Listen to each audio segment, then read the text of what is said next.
Fight!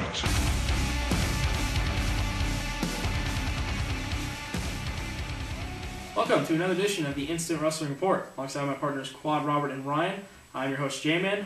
In this edition, we're going to be doing our IWR Topix show, talking about three of the biggest things going on in the company right now, or going on in the wrestling business right now. First thing we're going to cover is WWE's youth movement.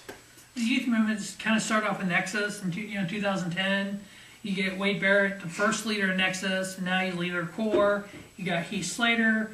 You got Del Rio winning the Rumble. You got Daniel Bryan coming in, winning the U.S. title.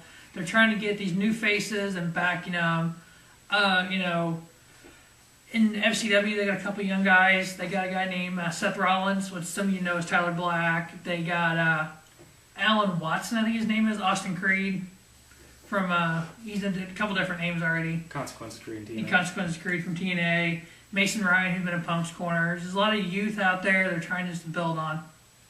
Yeah, I mean, with me, like I said, the NXT, it started off where it was something I really wanted to see, and then it just gradually got worse and worse. Like, when you throw Wade Barrett at somebody, and, all those guys, and then, months later, then you throw new guys, and then the next 2 more months you throw more guys. Like, you can't really establish guys. You need to have maybe NXT once or twice a year instead of having it back-to-back or something like that. In my opinion, there's really, 4 guys that I look at in the future that I think that are going to be, really huge. I got Daniel Bryan, Dolph Ziggler, Alberto Del Rio, and The Miz is one of those guys also. So, I mean, you look at those guys right there who I think, are going to do a lot of things in the future. And Cody Rhodes also. Cody Rhodes was one of the other guys, yeah. The Miz was, I got them mixed up. But, yeah. But The Miz also, I see those guys being, going in the future, doing a lot of things. And, it's kind of hard right now because I see it 50-50 as, there's guys that are, on the top half where I'm like, okay, these guys are great, they're going to do great things. And then you got guys in the bottom where you're like, why are you on my TV screen? Like, yeah. What are you doing? Like, the guy who just won NXT, this season of NXT, like, I don't understand. He's talented. He has in-ring ability. I just nothing really that much appealing to me. It seemed like the NXT when they had all these seasons. To me, it seemed like they almost were trying to cram new guys down our throats, and I don't think they needed to do that with a lot of them. A lot of them you could just look at and tell they were going to be stars. The Wade Barretts and Michael McGillicuddy. Yeah, I mean maybe hopefully I think he could be good, but those kind of guys. Heath Slater, obviously, Justin Gabriel, all the NXT 1 guys are going to be end up being huge, obviously, just because they've been. Have that exposure with Nexus, and even the new guys who was talking about in FCW are going to be great too. Obviously, Tyler Black, you guys know him; he's going to be outstanding. Richie Steamboat, yeah, that's another one. Yeah, Brett DiBiase. Mm-hmm. Yeah, so I mean, a lot of big names that can be doing something in the next soon. But Daniel Bryan, like he said, you see him in the future. I could see him as world champion right now. Obviously. No questions asked. If Bryan Danielson from the past, former world champion. And then I also see one guy that is kind of young, but was an ROH is Evan Bourne. I could see him holding the IC title also.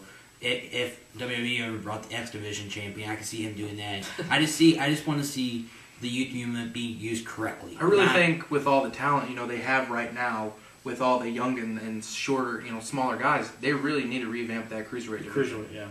And one perfect guy for me, Chavo Guerrero. And don't forget about one of the young guys we've all missed here is Drew McIntyre. Yeah, he's starting to get a little push. He's been feuding with Edge a little bit here, so yeah, another really great name. A lot of great names that should be future stars, and obviously with the push they're getting now, so good things to look forward to. The next thing we're going to be going over is the new World Heavyweight Champion Sting in TNA. Yes. 14-time World Heavyweight Champion, a 4-time TNA and WA Champion. I've been a Sting fan since 1995. If you've all seen our videos, I've talked about it. I'm wearing my Sting shirt. I've been a Stinger fan, all the time. He came to TNA in 2003. I started watching in 2005. I'm like, ooh, Sting's here, my boy. I started watching it. There's a lot of people that have issue with this. Him being a 51-year-old, the 4th oldest champion. Getting the title away from Immortal and Jeff Hardy was the smart thing to do. If they take Sting, put him with Fortune, he has a history in TNA. Him and AJ have a ton of history. If everybody remembers, AJ wanted to retire about 2 or 3 years ago. Sting talked him out of it in the ring on an Impact. You got that the other way around, I think. I think Sting wanted to retire and AJ got Well, there was a whole thing in there about putting them two together, talking and stuff. I know certain people don't like the fact that Sting's champion. That's their opinion. Yeah, I'm one of those people. I think that's just horrible. I mean, I understand they're trying to play off the WWE and they're trying to, we got Sting and you didn't. Ha ha ha ha. Whatever. No, it's awful. It's a really, really bad decision. I haven't liked Sting since he's been in TNA. I think he's overbooked. I think he's overhyped. And I think he's not that great in the ring. I think he hasn't been great in the ring since, early 2000s. I just don't think he's not, and it even shows, the match he had against AJ at Bound for Glory. It was not very good. It was subpar. And I just don't see what TNA is doing right now. It just seems like they should have never took the title away from Anderson and gave it back to Jeff Hardy. Then they figured, Sting's come back, we can give it, because Jeff Hardy had his legal. It's just they're so all over the place. You know what? I'd rather have Samoa Joe on my TV screen, okay? You know what? See this right here? This is a Girl Scout cookie. This is a Samoa. This Samoa gets more airtime on our show than Samoa Joe gets on TNA. It looks like Samoa Joe's had a lot of those in the past. I love Samoa Joe. Making fun of Samoa Joe. Don't get me wrong, I love Samoa Joe. He's He's one of my favorite TNA originals. Don't get me wrong, I'm a great fan of Joe's. But I'm a fan of Sting. Yeah, I can talk. A Sting fan too, There's no reason to crap on Sting being world champion. He's at least better than The Miz. It has nothing to do with Sting. It has to do with TNA. Yeah. TNA is, and they were like, Sting, hey, guess what, man? Sting left because he wasn't in the spotlight anymore. And then they were like, hey, Sting left because his contract was up. The biggest thing with WCW that I found the problem with is they just wanted the names out there that might not have had the talent. Look in the late 90s with the Hulk Hogan's, with the Randy Savages, that weren't really, they were out of their prime, obviously, from back in the 80s. And what did they want? They just wanted that name. They didn't want the great matches. They didn't want the talent. They didn't want the guys that were sitting on their ass in the back, like Chris Jericho, Eddie Guerrero, Rey Mysterio. Those guys that could have been the up and coming guys that ended up getting their shot in WWE but never got it. And that's what I look with TNA is they just want that name thrown out there. Obviously with Hogan and Bischoff, they're going to do the same crap. They want that Sting name. Obviously working off the 221 thing with. A lot of people thinking it was going to be Sting, it ended up being Taker. Well, a lot of the rumors of Sting on the WWE were just that, internet rumors. WWE, from what I've read, never even talked to Sting about it. So that was all everybody made it huge. Yeah, it was fan rumors. People wanted it. People wanted to see. Yeah, I'd love to see Sting Taker. TNA played off their fans. Yeah. They played off the fans of wrestling. Yeah. That I thought that was a smart move. Yeah. But I don't think they should have made that promo, and I don't think they should have had him come in and win the title. It looked like a total rip-off. He could have came in and done something else. I think it would have been a good idea, like what you said, if Flair was going to Immortal, Sting to come in and be like a manager.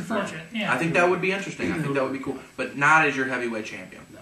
TNA screwed up when they gave the title to RVD. AJ Styles should have the title today. That's my boy. Yeah, I mean, RVD and Jeff Hardy and Matt Hardy are just fillers. They need to leave. They're all just high on drugs and whatnot. They're just people that were established names in WWE that they got thrown into TNA and they think they're going to get, and then Hardy, it will work. Hardy, Anderson, those are the guys, that are at least not the super old guys like the Stings and the Hogans, like those guys. They're guys that could work off of and help out, like guys that are younger in TNA that would work. They're not doing that. They're the RVDs and the Jeff Hardys, the reason they left WWE because they couldn't pass drug tests. So, and Hardy's going to jail anyway for all his drug issues. So, giving Sting the title, maybe it's a transition period now with having Sting have the title for a little bit. He'll lose it to AJ. He'll be Fortune's manager against Immortal. There's a whole lot of stuff going down. So, I mean, TNA is a great company. They need to build on what they have, the AJs, the Joes, all that group. Yeah. But you need to have somebody who's legit. Sting's a name. He's the biggest name in wrestling that's never been in WWE. That way he can kind of bring that fan base back that they lost with having the druggies running the company of titles. So yeah. All right. Moving on now to our final topic, which will be covering probably going to be the main event at WrestleMania, which will be the big rematch from WrestleMania 17. Nobody remembers that, but the Undertaker versus Triple H match will be going down at WrestleMania 27. Big, return last 2 weeks ago on Raw with the 221 being announced. Ended up obviously being the Undertaker. Them showing him in the promos, and right when Undertaker's returning, Triple H comes out and two huge returns, and they just do the stare off with the WrestleMania sign, and we automatically get that. There was talks of it before, a couple weeks before that, where there were talks and maybe we're going to do Triple H and Undertaker WrestleMania, but not a lot of people thinking that the idea of that story, or not really storyline, idea of that match going into WrestleMania was going to work out. But just these two huge names. I love this is exactly the way I would have did it. Is just saying how they're the two big names from the Attitude Era that are left. Shawn's gone. All that. Jericho's not there anymore. Those guys are not there. Those are the oldest names they got, and they're going to go to battle at WrestleMania. And I think, in my opinion, it's going to be a great match. And if Triple H ends up retiring or whatever they're talking about, he wants to kind of fade away. But I think it's going to be definitely a huge match at WrestleMania 27. I had the same feelings for this match, leading to this match I did for WrestleMania 25 with Shawn and Taker. They didn't do a lot beforehand. They had a handful of matches here and there. The same way with Tripp and Taker. They've had 3 one-on-one pay-per-view matches. WrestleMania 17, obviously a rematch from that. Just both returns were huge. Triple H, Taker, both veterans of the company, biggest names they have right now. Nobody else comes close to them. Rematch, and if you notice, Taker's only had 3 rematches in his WrestleMania streak. Kane, Shawn, and Tripp. So it's gonna be a really exciting match. I think they can try to live up to that WrestleMania 17 match. I actually think it's gonna be better than the 17 match. I think it's gonna be a good. I think it's gonna be a good match. I'm still right here on like how the build is. I see it as just being kind of, and I've said this before to them, just kind of was thrown together. They're doing the Last Outlaw, 2 top big names that are left. I just saw it as there wasn't a big match. There wasn't a big match, and they kind of just threw it together. And I know the match is going to be, it's going to be probably the best, hopefully the best match on the show, But it's just one of those things where it's like, okay, they're going to do this like this, and these guys are going to have their match, and it's going to be exactly like you think. There's not a doubt in my mind Triple H loses. Triple H loses. Yeah. No, yeah, there's no reason for Triple H to win this. Triple H there's no way Triple H wins this, and when I was watching, the matches with Shawn Michaels the last 2 years, there was almost where you thought he was going to win. There's never been a time ever, except for those 2 Shawn Michaels matches, did I ever think Undertaker was going to lose. Shawn makes you believe. Maybe that's what they're going to play off of, because everybody's thinking Taker wins obviously it's this. going to play off it. I still think they try to play it off like Triple H might win. He's not. No, they're playing it off like everybody talks about this match. Tripp's not going to win. No.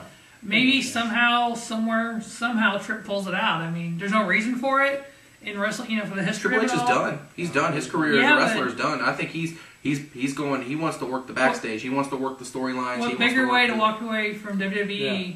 Well, you know what? Here's what I think.